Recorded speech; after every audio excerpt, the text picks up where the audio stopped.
بسم اللہ الرحمن الرحیم۔ السلام علیکم ورحمۃ اللہ وبرکاتہ۔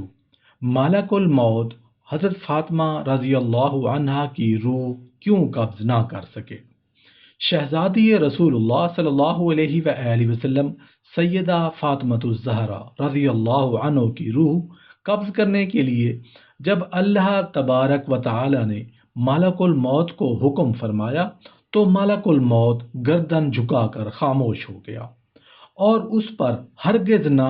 راضی نہ ہوا کہ وہ سیدہ سلام اللہ علیہا کی روح قبض کرے۔ یہ احترام اس پردہ دار کا جس کے سر کے بالوں کو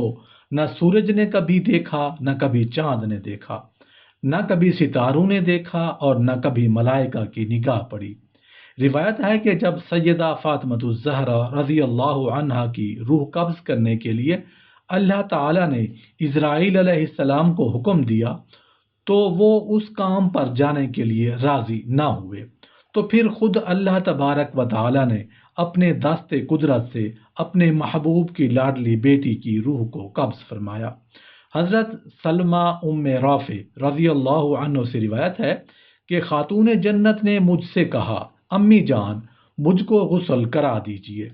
لہٰذا میں نے پانی ڈالا اور آپ نے خوب مل کر غسل کیا، پھر اپنے نئے کپڑے طلب فرمائے اور کپڑے بدلے اور فرمایا کہ میری چارپائی مکان کے درمیان میں رکھ دی جائے۔ آپ چارپائی پر قبلہ رخ لیٹ گئیں اور فرمایا کہ امی جان اب میں فوت ہو جاؤں گی، میں نے غسل کر لیا ہے، لہٰذا کوئی اب میرا جسم نہ کھولے۔ لہٰذا آپ کو حضرت علی رضی اللہ عنہ نے بغیر غسل دیے ہوئے دفن کر دیا۔ عقیل کی روایت ہے، حضرت عبداللہ بن محمد عقیل کی روایت ہے کہ وفات سے قبل خاتون جنت نے علی رضی اللہ عنہ کو غسل کے لیے پانی کا نظم کرنے کو کہا اور اپنا کفن منگوایا جو موٹے قسم کا سوتی کپڑا تھا۔ دیا گیا تو آپ نے اس کو پہن لیا اور خوشبو لگایا اور حضرت علی کو وصیت کی کہ وفات کے بعد ان کے جسم کو نہ کھولا جائے اور اسی طرح ان کو دفن کر دیا جائے۔ البدایہ میں خاتون جنت کی وصیت کا ماحصل یہ ہے کہ انہوں نے اسماء بنت عمیس اہلیہ ابو بکر صدیق رضی اللہ عنہ کو بلوا کر وصیت کی کہ وہ حضرت علی اور سلمہ ام رافع غسل دیں اور یہ کہ رات کی تاریکی میں ان کو دفن کیا جائے۔ الغرض آپ کی وفات رمضان سن 11 ہجری شنبہ کی شب 29 سال کی عمر میں ہوئی۔ اسلام میں سب سے پہلے آپ کو تابوت میں چھپایا گیا اور منگل کی شب میں حضرت علی نے آپ پر نماز جنازہ ادا کی اور دفن کر دیا۔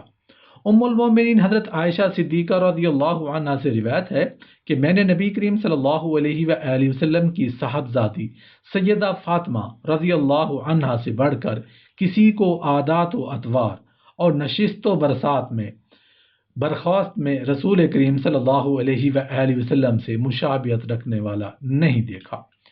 حضرت ابن عمر رضی اللہ عنہ سے روایت ہے کہ آقا و مولا جب سفر کا ارادہ فرماتے تو سب سے آخر میں حضرت فاطمہ رضی اللہ عنہا سے مل کر سفر پر روانہ ہوتے اور جب سفر سے تشریف لاتے تو بھی سب سے پہلے سیدہ فاطمہ رضی اللہ عنہا کے پاس آتے۔ آپ سیدہ فاطمہ سے فرماتے میرے ماں باپ تجھ پر قربان ہوں۔ حضرت مسعود بن مخرمہ رضی اللہ عنہ سے روایت ہے کہ رسول اللہ صلی اللہ علیہ وآلہ وسلم نے فرمایا فاطمہ میرے جسم کا ٹکڑا ہے، جس نے اسے ناراض کیا اس نے مجھے ناراض کیا۔ حضرت مسعود بن مخرمہ رضی اللہ عنہ سے روایت ہے کہ حضرت علی نے ابو جہل کی لڑکی کے لیے نکاح کا پیغام دیا تو نبی کریم صلی اللہ علیہ وآلہ وسلم نے فرمایا بے شک فاطمہ میرے جسم کا حصہ ہے اور مجھے یہ بات پسند نہیں کہ اسے کوئی تکلیف پہنچے۔ خدا کی قسم اللہ کے رسول کی بیٹی اور اللہ کے دشمن کی بیٹی ایک شخص کے نکاح میں جمع نہیں ہو سکتی۔ حضرت مسعود بن مخرمہ رضی اللہ عنہ سے روایت ہے آقا و مولا صلی اللہ علیہ وآلہ وسلم نے فرمایا بنو ہاشم بن مغیرہ نے مجھ سے یہ اجازت مانگی ہے کہ وہ اپنی بیٹی کی شادی علی بن ابی طالب سے کر دیں، میں ان کو اجازت نہیں دیتا پھر میں ان کو اجازت نہیں دیتا۔ ہاں، اگر ابن ابی طالب چاہے تو میری بیٹی کو طلاق دے دے اور پھر ان کی بیٹی سے شادی کر لے، کیونکہ میری بیٹی میرے جسم کا حصہ ہے۔ جو چیز اسے پریشان کرتی ہے وہ مجھے پریشان کرتی ہے، اور جو چیز اسے تکلیف دیتی ہے وہ مجھے تکلیف دیتی ہے۔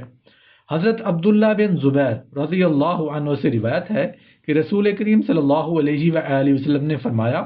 فاطمہ میرے جگر کا ٹکڑا ہے، اسے تکلیف دینے والا مجھے تکلیف دیتا ہے، اور اسے مشقت میں ڈالنے والا مجھے مشقت میں ڈالتا ہے۔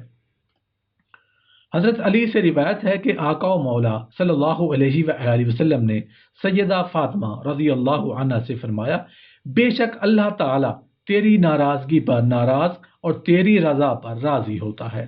حضرت عبداللہ بن مسعود رضی اللہ عنہ سے روایت ہے کہ آقا و مولا صلی اللہ علیہ وآلہ وسلم نے فرمایا، اللہ تعالیٰ نے مجھے حکم فرمایا ہے کہ میں فاطمہ کا نکاح علی سے کر دوں۔